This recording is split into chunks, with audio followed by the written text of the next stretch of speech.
Good morning, and welcome to the online worship service of the First Unitarian Church of Hobart. My name is Maggie Reister. My pronouns are she, her, and hers, and I participate in the life of the church by singing in the choir when we are able to have one, and also serving on the worship ministry and right relations teams. We are currently in search for a full-time minister, and when we do not have a minister in the pulpit, we invite members or guests to share a special message with us. Today, our worship service will be led by guest Reverend Luke Bouman and myself, Maggie Reister. We are currently streaming our services, so during this time of responsible social distancing, we are striving to maintain the authenticity of our services. So allow me to draw your attention to several parts of our service today. The bell you heard ringing is our bell. Thank you, James, who rang it in the balcony. If you're willing and able, we invite you to leave your video cameras on so your fellow congregants can see you just as they would if you were physically present. There'll be a time in the service when you will all be unmuted briefly to say good morning to one another. If you're participating with us on Zoom, the Joys and Concerns segment of the service will remain private. The service will be recorded and will be available for future viewing on Facebook, YouTube, and the church website. You can let your Facebook and Twitter friends know that you're attending worship with hashtag First Unitarian Hobart. Now please take a deep breath and join us in a spirit of reverence.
Please join me in the lighting of the chalice.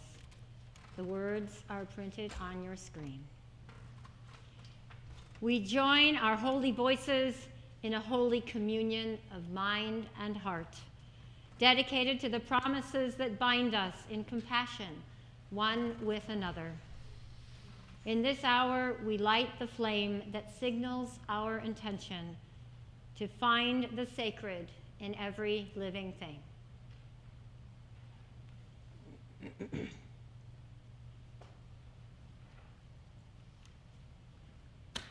The opening words are by Monica Jacobson Tennyson, "The Heart of Our Faith." What is it that calls you here, that calls you onward, that calls you inward, that leads you homeward? What is it that gives you the power to make that change, to ask that question, to take that journey? What is it that says you have done well, that asks you to learn more, that brings you to stillness, that holds you up in hard times? It is relationship, the beating heart of our faith.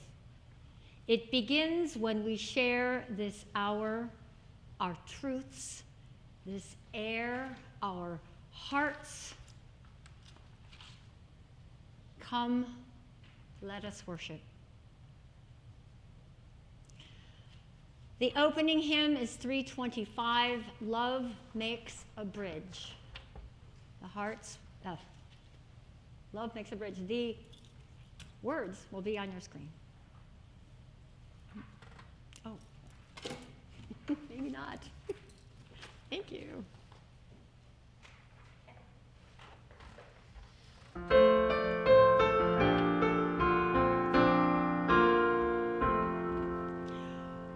Love makes a bridge from heart to heart and hand to hand. Love finds a way when laws are blind and freedom banned. Love breaks the walls of language, gender, class, and age. Love gives us wings to slip the bars of every cage.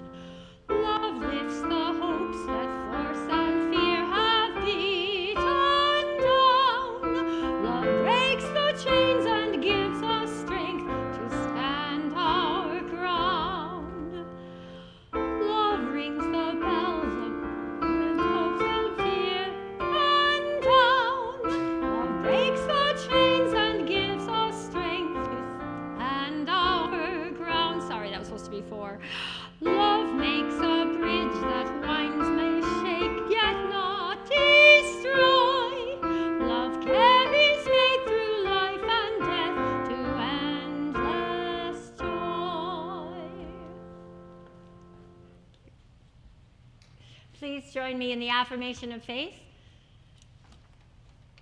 Words are printed on your screen. Love is the doctrine of this church.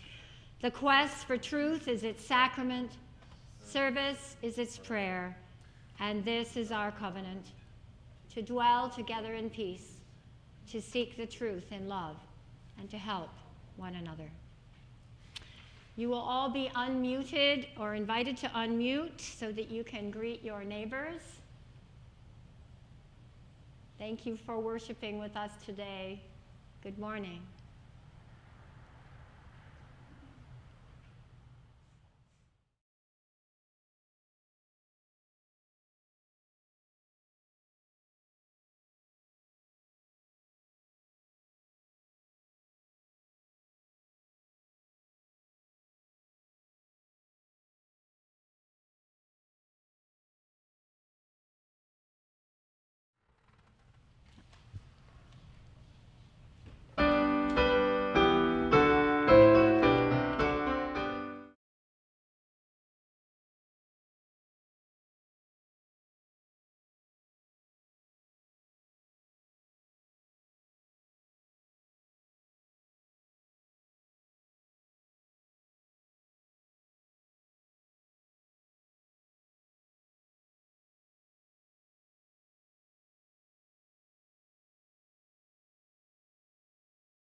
The story for the child of each of us today is by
day, Jenny had another idea. She asked Sam and Nicholas and May, Sue and Shags over to the playhouse.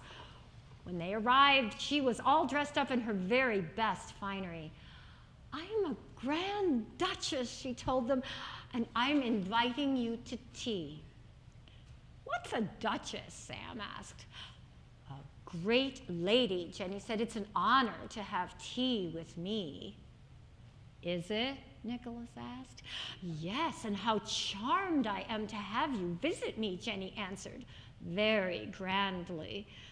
"But first, before we have tea, you must go and wash your hands and faces." Sam and Nicholas and May, Sue and Shags were tired of being told what to do.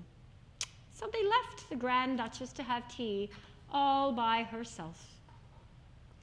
When the friends had gone a short distance, they sat down and began talking. "Jenny's too bossy.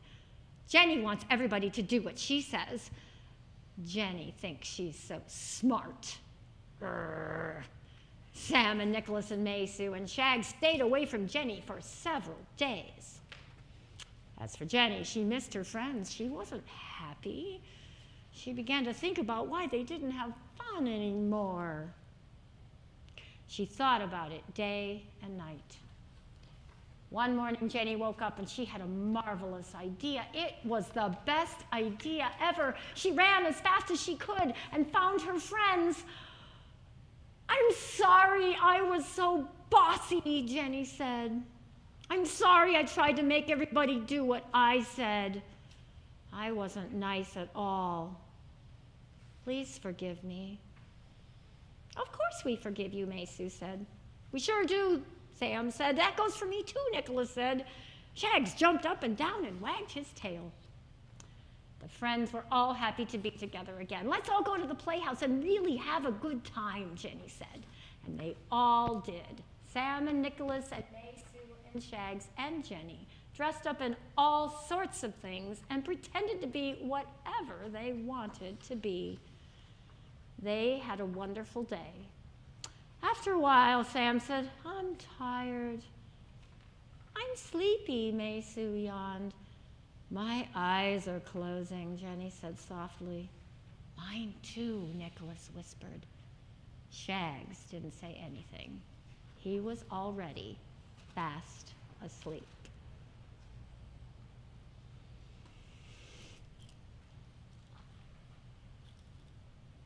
This is the time in our service where our congregation expresses our greatest joys and deepest sorrows in community.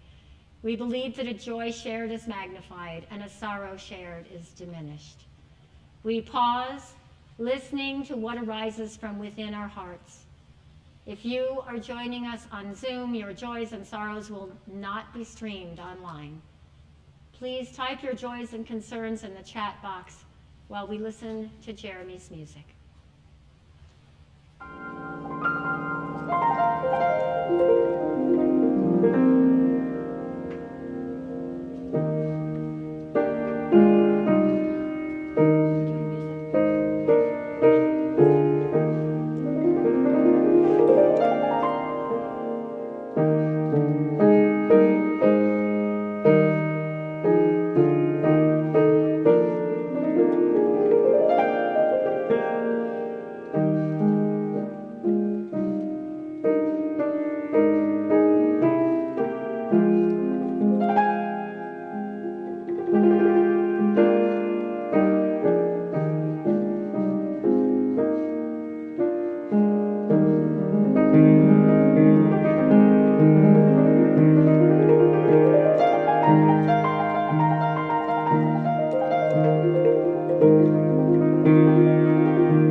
Please get yourself in a comfortable position. Sit, loosen your shoulders, take a deep breath.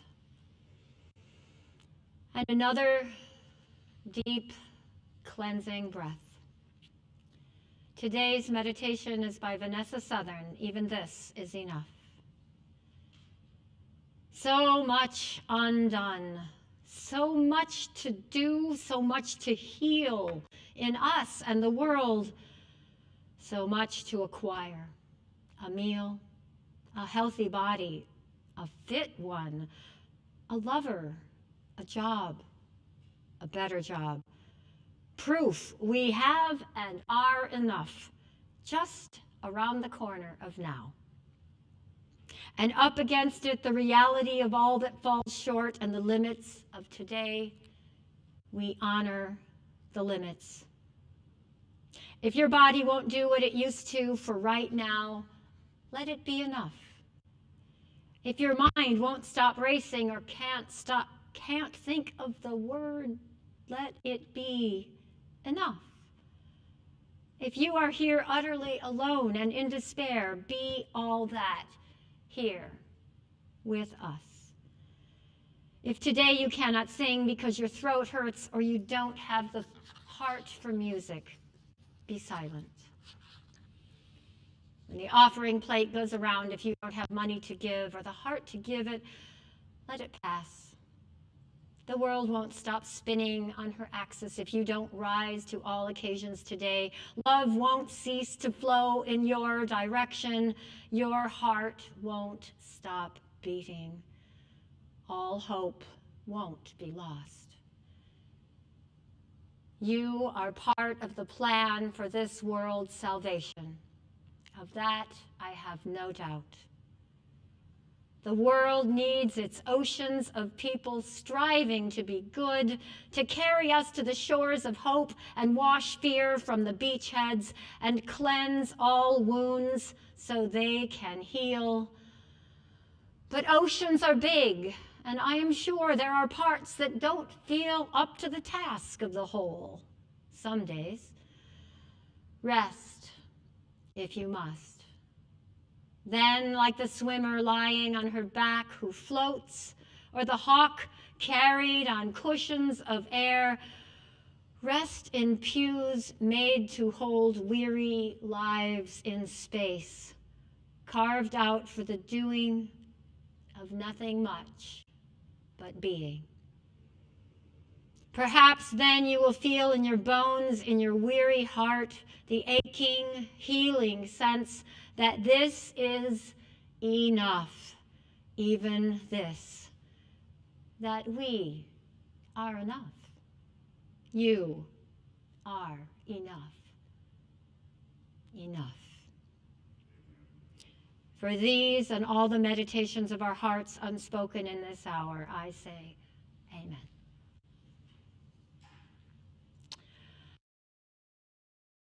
The reading is by Naomi Shihab Nye, an acclaimed Arab-American poet, born in 1952. She is said to be international in scope and internal in focus. This is her poem, Red Brocade. The Arabs used to say when a stranger appears at your door, feed him for 3 days before asking him who he is and where he's come from and where he's headed. That way he'll have strength enough to answer. Or by then you'll be such good friends you don't care. Let's go back to that. Rice, pine nuts. Here, take the red brocade pillow. My child will serve water to your horse. Oh, I was not busy when you came. I was not preparing to be busy. That's the armor everyone put on to pretend they had a purpose in the world. I refuse to be claimed. Your plate is waiting. We will snip fresh mint into your tea.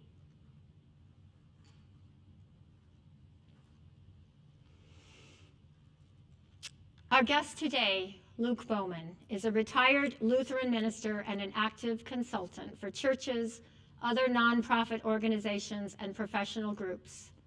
His lifelong passion is understanding organizational dynamics and communication.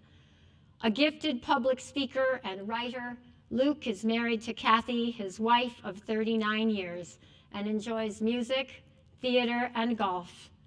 It is my honor to introduce my dear friend, Reverend Luke Bouman.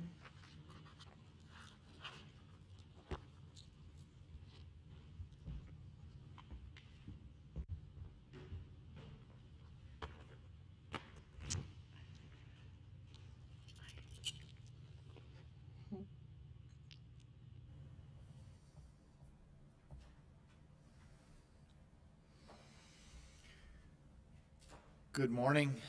As Maggie said, my name is Luke, and my pronouns are he, him, his, and I am delighted to be with you today. We're going to talk a little bit today about relational systems, and especially about triangles. What do geometry, figures like triangles have to do with relationships?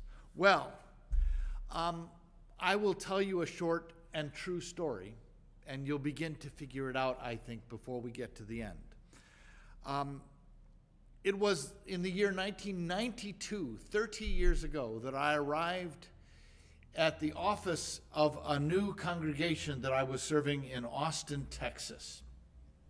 It was 2 weeks prior to my official starting date, and I was just there to unpack my books before my wife and I would go on a trip to visit her family in Phoenix, Arizona for a couple of weeks before I started. So before my official start date, there I was packing my books, and I heard whispering outside of my office door. So I popped my head out to see who was whispering, and there was a delegation sent to talk to me from a group in the congregation known as the Young at Heart. They were the senior group, and they were neither young nor did they have hearts, as I found out later.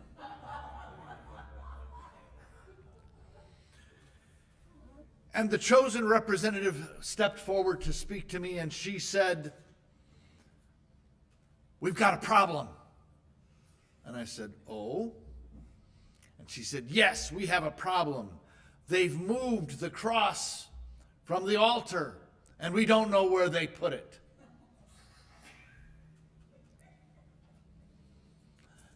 And I said, "Goodness.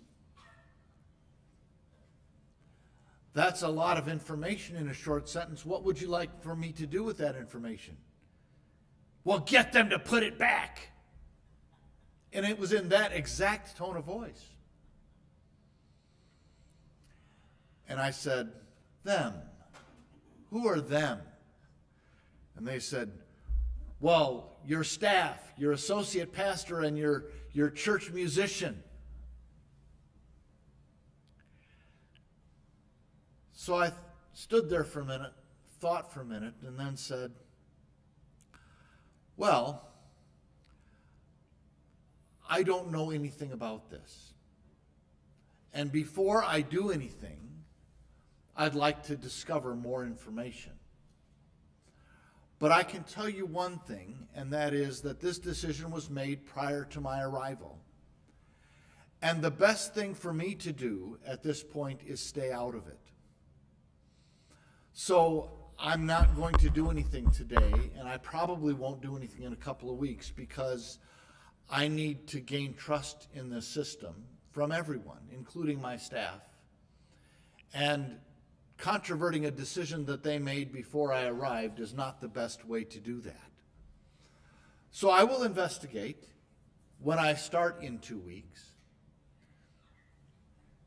But for the time being, please understand that the best thing for you to do is to talk to them directly. "Oh, they won't listen." I said, "Well, you have 2 weeks to try." And I left it at that. and they left out one office door and went into an area that was actually outside a second office door that they must have forgotten about, because I heard them loudly saying, well, I can see he's going to be no help at all. And I thought to myself, good, they understood.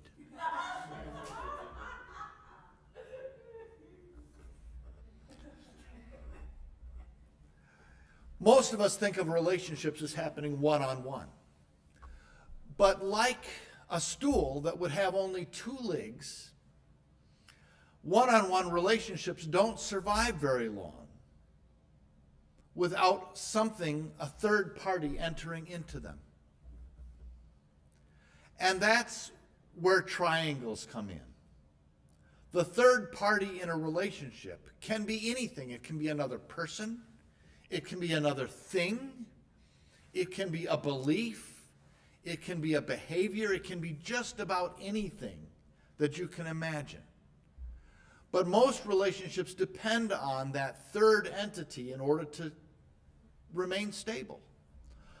Husbands and wives, or husbands and husbands, or wives and wives, if you will, often come home and talk with one another about things that happened during their day.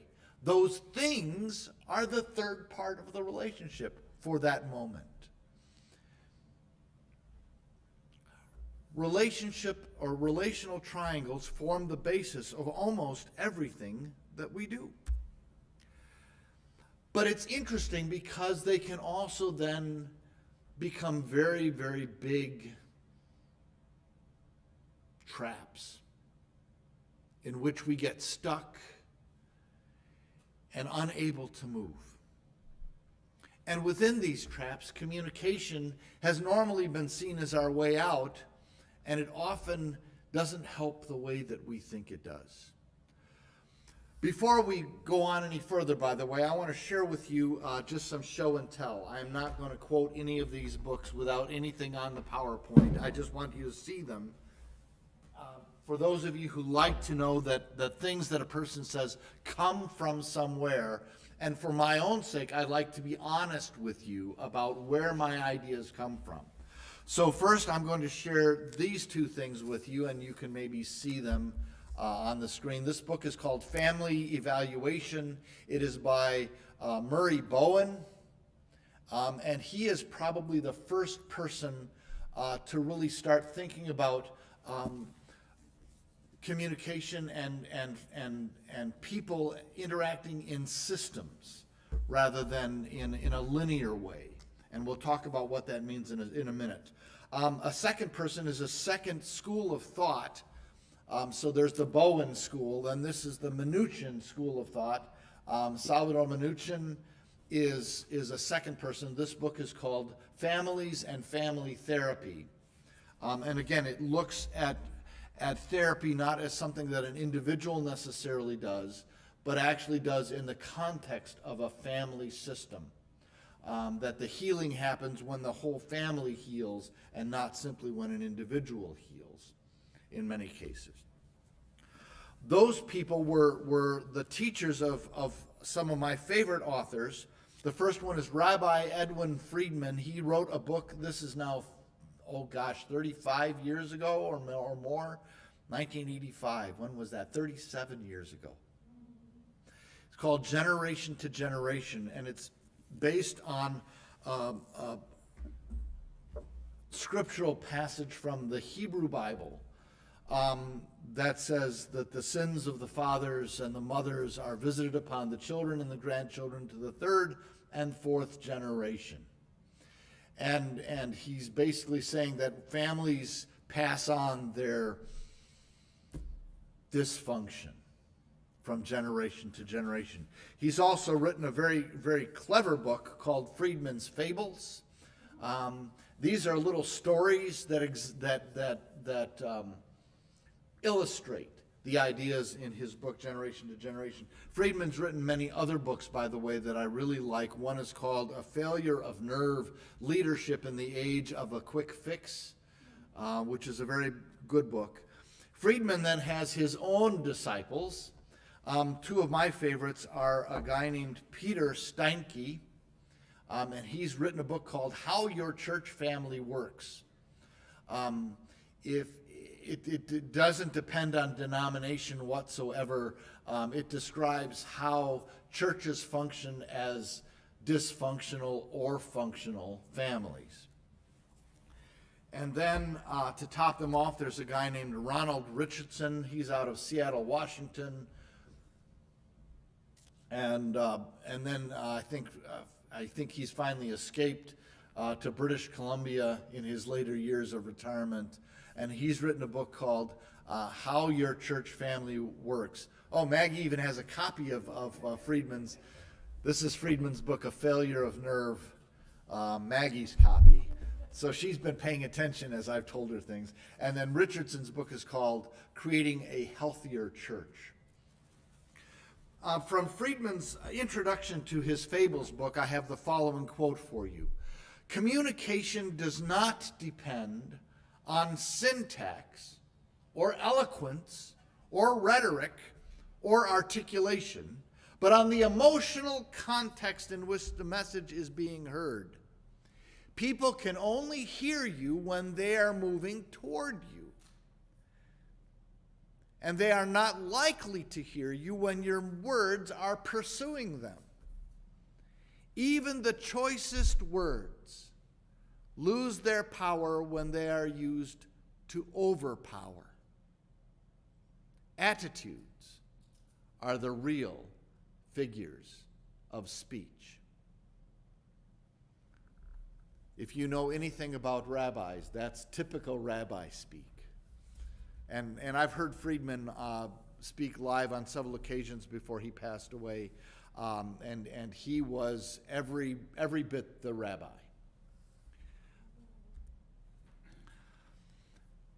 Linear thinking is what most people do most of the time. And it has its place and its value. Linear thinking says you start with A, which causes B, which in turn causes C. So A causes C. That's linear thinking. In systems thinking, you might have A, B, and C. But instead of thinking of one causing another, you think of them as mutually influencing one another. As a matter of fact, there are some people in the systems world who basically say that it's almost as if they create a field, an emotional field around them, in the same way that we think of magnetic fields being created by the things in the universe that interact with one another, that once created have a greater effect on those things than the things that created the field have on the field itself. So if you think about it, if a family system is an emotional field, then as a person in it, I have taken a role in creating that field. But once created, the field acts on me more than I can influence it. If you think about it that way, that's how systems thinking understands how family dynamics work. And so the idea that I can, by my own actions or by my own exertion of power or influence, change the family dynamics is something that a systems person would simply say, how's that working out for you? How is that really helping your family? And most people would say, you know, in the end run, it doesn't really change much at all. The only thing in systems understanding that you can control is your own thoughts, actions, and reactions. Let me say that again. The only thing that you can change is your own thoughts, actions, and reactions. You can shape your children for a while until they're 1.5. Then after that, they're in the family system, and they're shaping you as much as you're shaping them. Think about it. The only thing you can control is your own thoughts, actions, and reactions. Now, triangles form the basic building blocks of any relational system. For those of you who can see the screen, I've put up a basic triangle for you with A, B, and C. And you notice the 3 lines connecting A and B. That means that A and B are in the inside position of that triangle. They're allied with one another. And C is in the outside position. Now, there's nothing wrong with that. Almost every triangle will have the inside positions and outside positions. We'll talk about that more in detail in a minute. There can also be wavy lines between one or another of the corners of a triangle. That means there's conflict. Conflict is not what you think it is. It's not an attempt by one person to put another person at distance. It's actually an attempt to bring them back closer. And conflict or criticism on the one hand, and praise, compliments on the other hand, are simply flip sides of the same coin.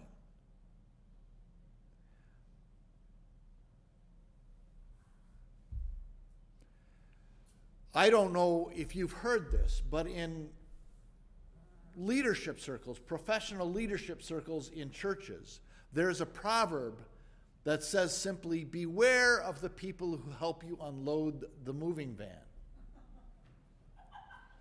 They will be the first ones to call for your resignation.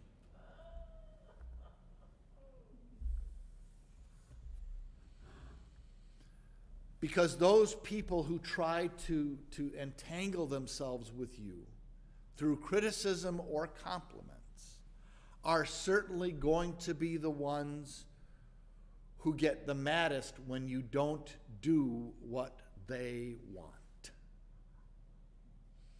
And this is not only true of pastoral leaders, it's also true of people who've been on church councils or boards or committees or anything. And triangles can be healthy. They can be unhealthy. And understanding healthy triangles from unhealthy triangles is one of the tricks to participating in a healthy way in relationships.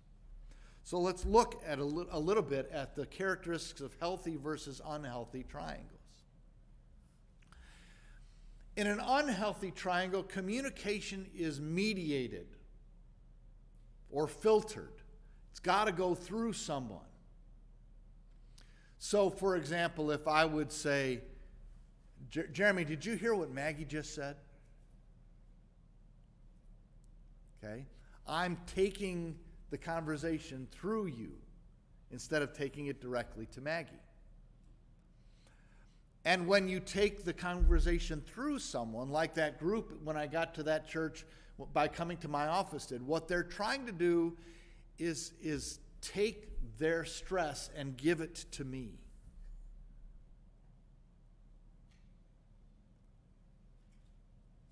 And when I accept that stress, they learn that that's how that I want to manage their stress, and they'll give me more.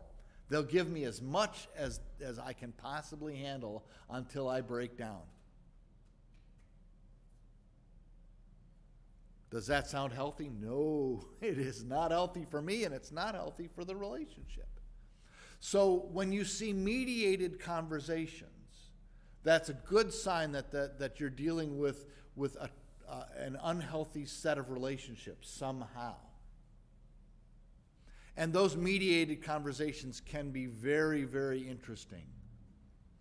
They can be anonymous people. You know, they're talking about you. People are saying that you're unwilling to listen, that you're uncaring. That's a mediated communication. Unhealthy triangles create inside and outside positions with cutoff. Okay, there can be inside and outside in any triangle, and sometimes that's a good thing. For example, if I've got two people that are arguing with each other, but they're trying to do it through me, one of the things I try to do is argue with them about something else where they start to talk to each other and not to me. And I put myself in the outside position so that they get back together and start talking, you see. That was one of my favorite things to do when I had married couples come to me for marriage counseling. I'd put myself in the outside position, and they would be mad at me instead of mad at each other. Did it fix it? No. Did it help them start communicating? Yes. And once they were communicating, then we could get somewhere, you see. So you want to have relationships where there's balance, where there aren't people in outside positions or inside positions. You know, in the children's story for the child in each of us that Maggie read earlier, what would have happened if one of those kids would have sided with Jenny, for example? Been on the inside because they wanted to get good with Jenny and put the other kids on the outside. See, that's unhealthy as opposed to healthy boundary and balance making. So healthy triangles have direct communication. I communicate directly with you. And if we're in a relationship with you and I and Jeremy, then I can communicate directly with Jeremy. But I don't communicate to you for Jeremy or the other way around, you see. Unhealthy triangles, again, as I said earlier, manage anxiety by sending it to one position. That's what we call scapegoating. How many of you know who in your family is in the scapegoat position? Or maybe you were the scapegoat. I don't know. I was in my family. I was the middle child. Middle children are often both the peacemaker and the scapegoat. So what happens is the family manages their anxiety by sending it all to this person who's the reason why everything goes wrong.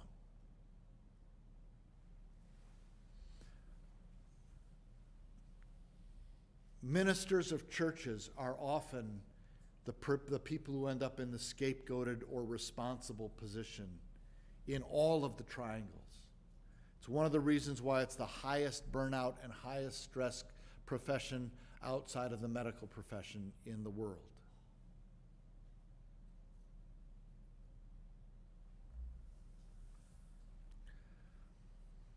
When you scapegoat the anxiety in the family, you also amplify it. It takes on a life of its own. It becomes bigger, not smaller. It doesn't go away.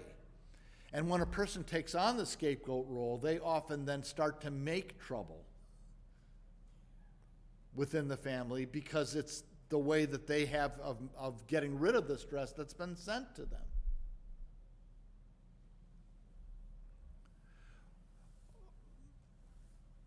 In a healthy triangle, each person manages their own stress and their own anxiety. Again, the example that I used of the people that came to me, I had already been studying this system stuff for about 10 years by the time they got a hold of me. So I already had a leg up on them. They tried to send the stress to me. Notice what I did. I sent it right back. I did not accept responsibility for the thing that they were trying to give to me.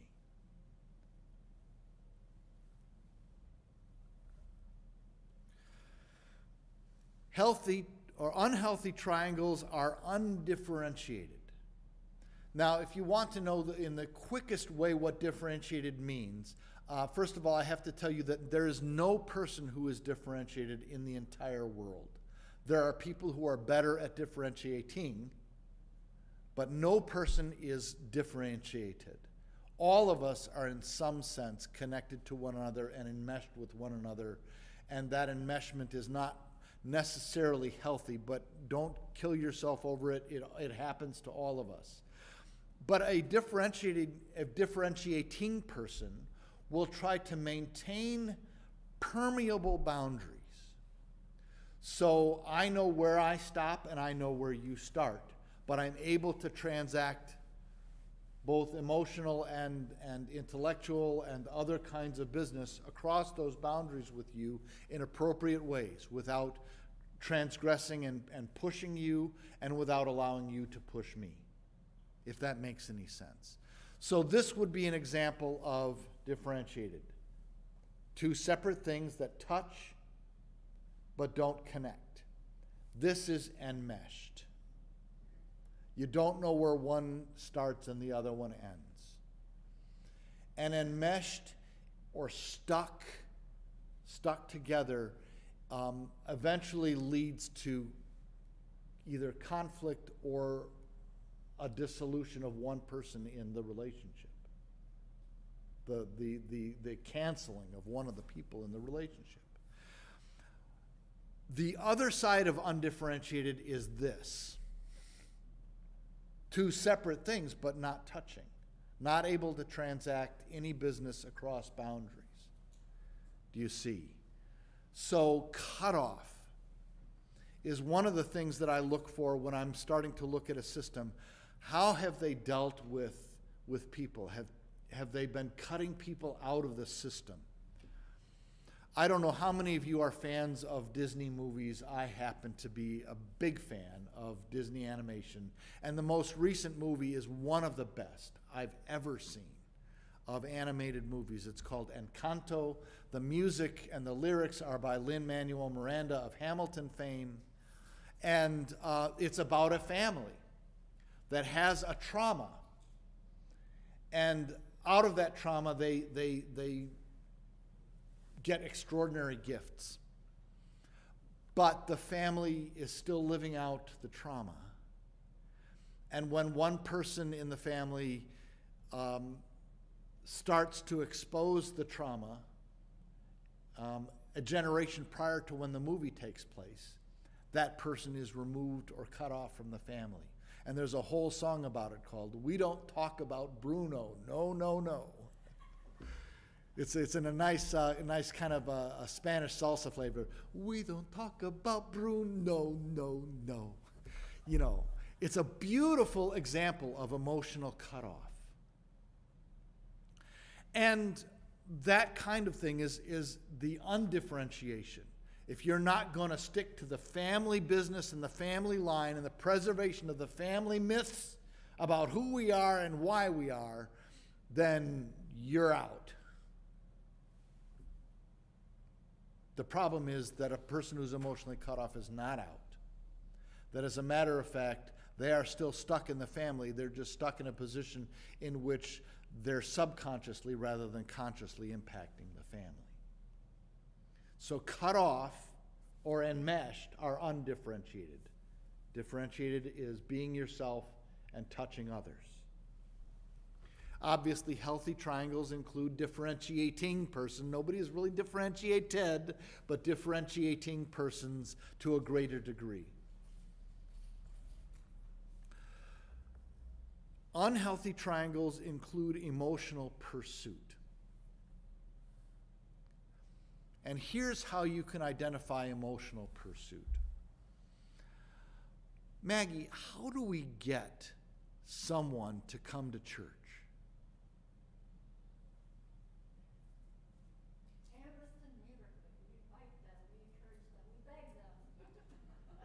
Guess what? None of that works. Why doesn't it work? Because it's emotional pursuit. Getting someone to do something that they are not otherwise inclined to do, as opposed to inviting someone, you see.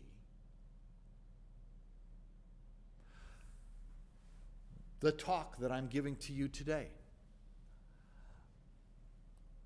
you don't have to agree with any of this. I don't really care if you don't. It doesn't bother me if you have a different idea about how relationships work and how things work, because I'm not trying to get you to do anything. You see, I don't really care. It's not my business what you do with this information. Argue with it, whatever you want. It's good. I'm good with that. It's different than me saying, you have to believe this, You have to accept this as truth. If you don't accept this, then you're out. And we'll talk about this more later, but there are a lot of churches that act that way, aren't there? Here are the rules. Here are the things that we believe that you got to say yes to, or else, vamos, let's go, you're out.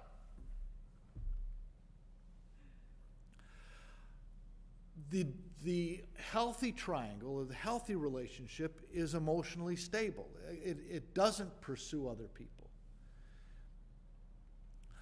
I've often told even the congregations that I've served that whenever I would preach to them, I would be telling them what I think and I believe. But I would never, ever tell them what to think or what to believe. And this would baffle quite a few people in the congregation, because that's not what churches normally do. And you all know this, right?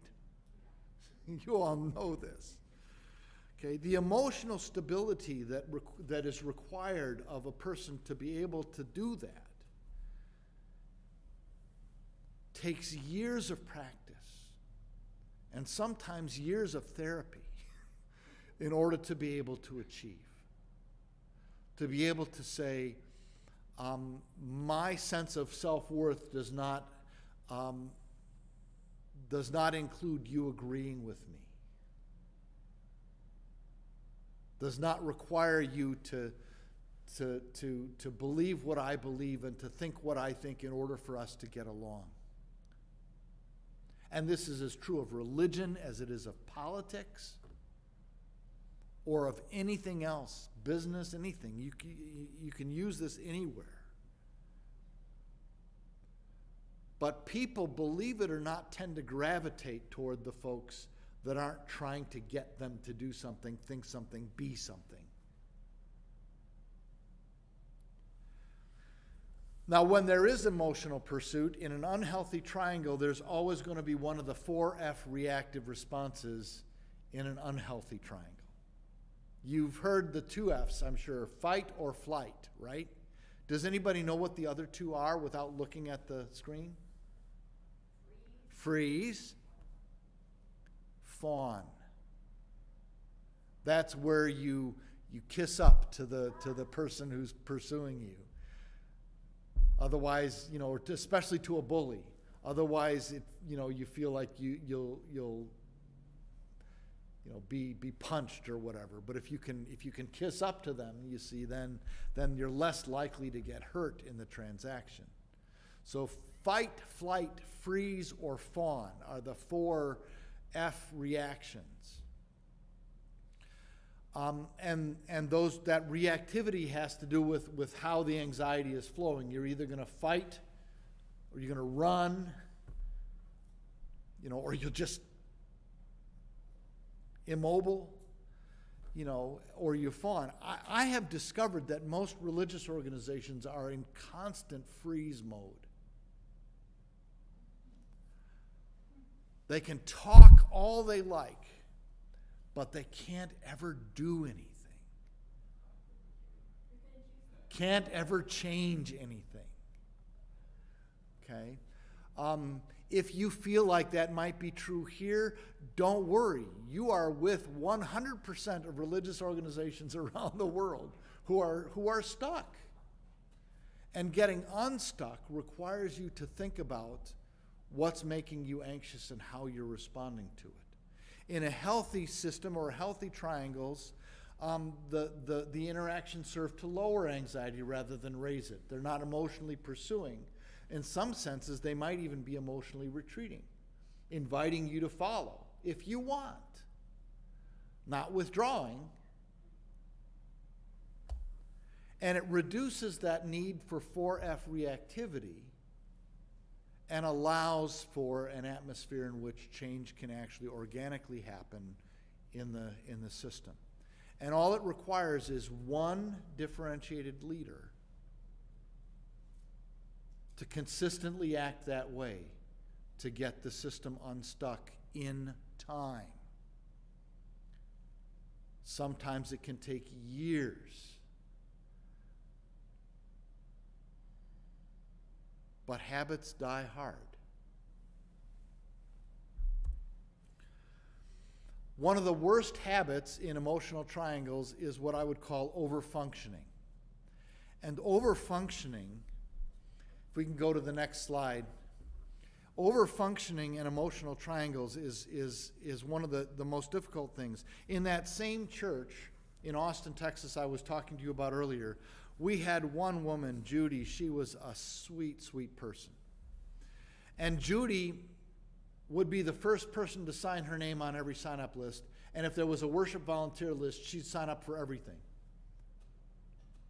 She would leave no spaces unsigned up for anyone else. And Judy got mad because she was the only one doing anything. Guess what happens? The responsible position or the responsible person is the overfunctioning person in most unhealthy triangles is the person who actually is causing everybody else to underfunction as an adaptive response. As a matter of fact, it's what we call the demon of resistance. When you're overfunctioning and trying to get people to do things, they will often just say no just because that's the way they can protect themselves against your overfunctioning. It's what Jenny's friends were doing. Jenny was overfunctioning. Her friends were underfunctioning as an adaptive response. I say this because in spiritual terms, that's what we've done to our spiritual communities. We have designated a overfunctioner in chief in our minister. We have put that person in the responsible position, and then we wonder why everybody resists everything that they try to tell us to do.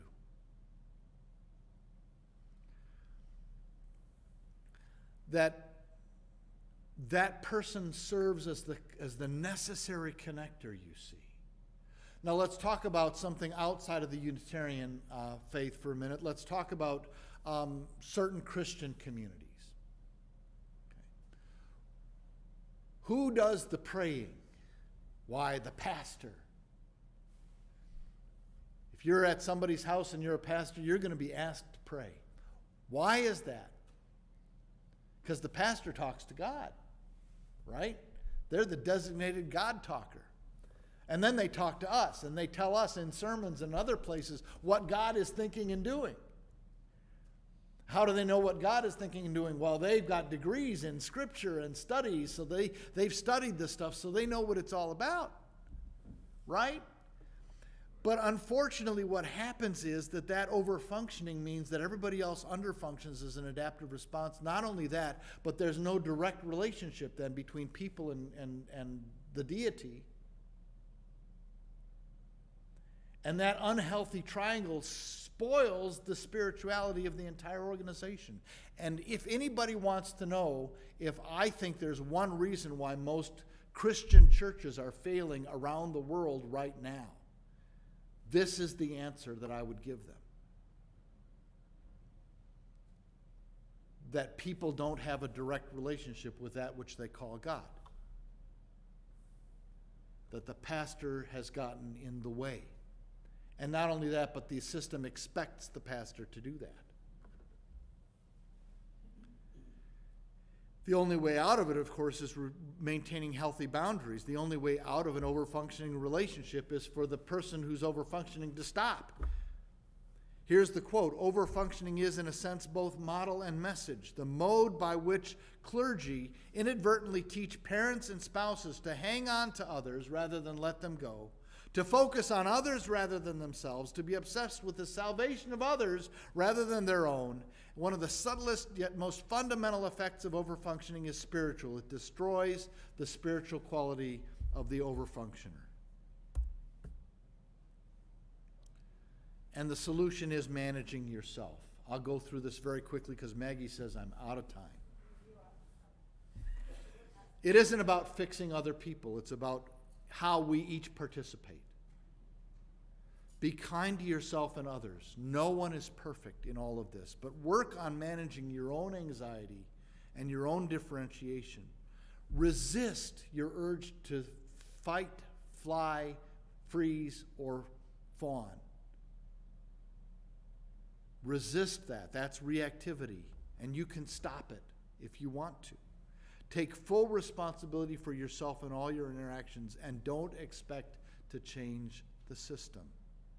There are no quick fixes. There are no quick fixes to this. There's only your own journey of spiritual health, emotional health, and relational health. Be on the journey if you can. And you'll notice things do improve in time. At least for you, if not for the other people in your family system or church system. Well, I will be happy for people to email me questions and to answer them. But again, since we're out of time, that's it for today. I hope I can come back and we can do more in the future.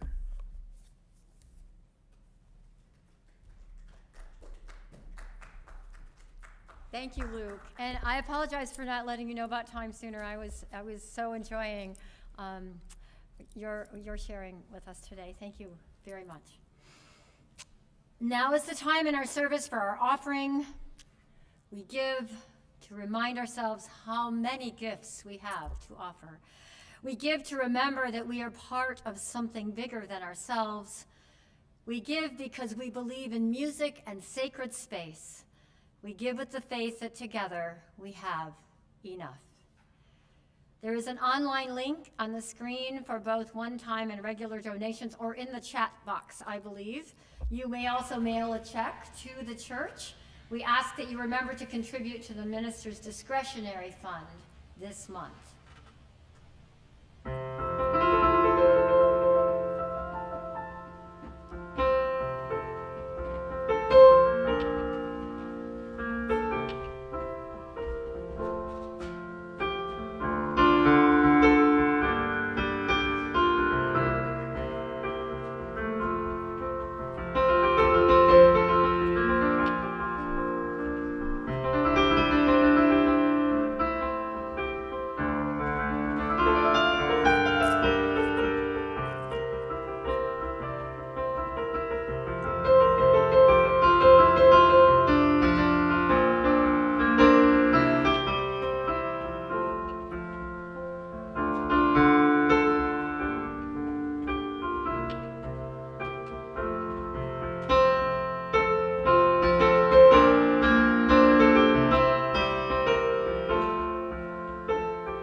For your prayers, your presence, your service, and your gifts, we are truly grateful.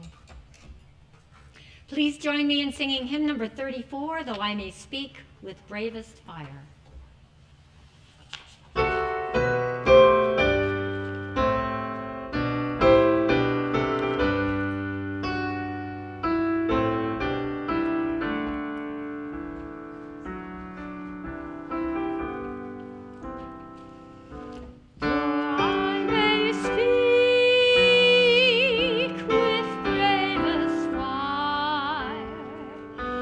And have the gift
Today, I want to greet joy without a trace of suspicion. I want to open my eyes to the light without a blink of dread.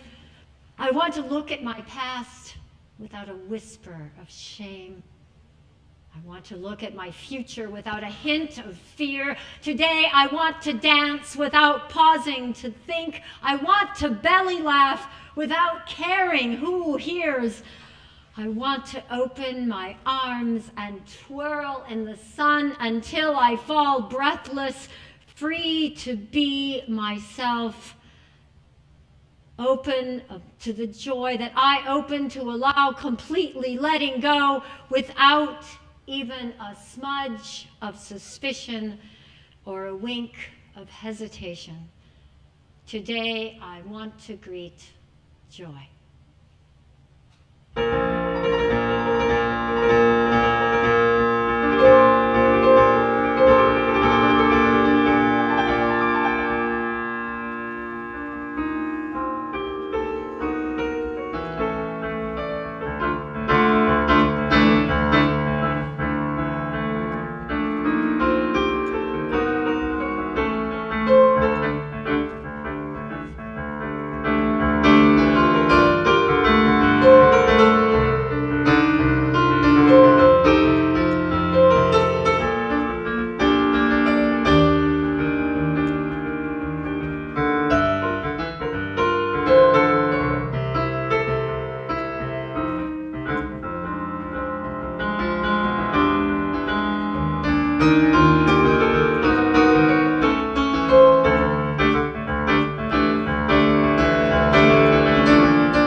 Thank you for your magic, Jeremy Jacobson.